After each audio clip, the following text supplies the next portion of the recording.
Pero in fairness, me, ang ganda niya. Promise. Legit nga. So ngayon may parcel tayo, may bago tayong parcel at ito ay nagtre-trending sa TikTok, even sa social media dahil maganda daw ito at talagang trending at bestseller po, naipit po ngayon. At sabi nila hindi daw siya or matibay daw talaga siya, hindi siya basta-basta nagsisira. So ito po siya, so nag-try po tayo ng isang pair. I-try natin kung talagang legit na maganda. Diba?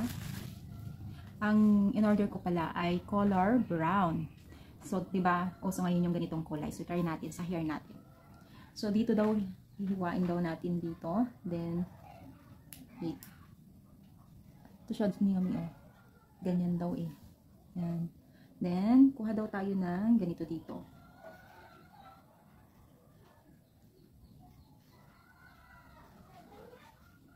Yan. The next. Eto. Mama, nibigyan ako ni Iman. Tapos, yan ganito. Hindi ko siya masyadong guys, kasi naduduling ako sa camera.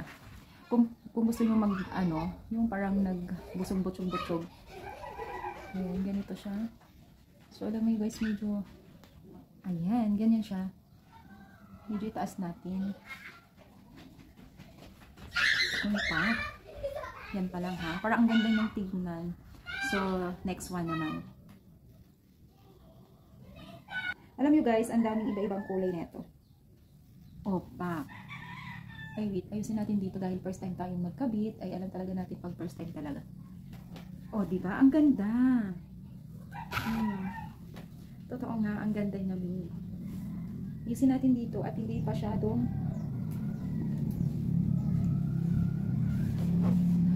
ay, ang ganda nga niya, Mi. Pak. Oh. Ganda niya.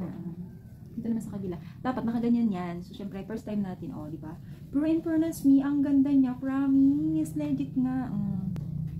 Oh, di ba? Ang ganda niya. Sobrang ganda. So, may mga iba't ibang kulay itong mga Mima na pagpipilian nyo. Kaya, check out nyo na. Nandito lang sa comment section ang ating link para dumiretso kayo sa orange app or black app. Kaya, check out nyo na. Ang ganda niya, Mi. Oh, sobrang ganda.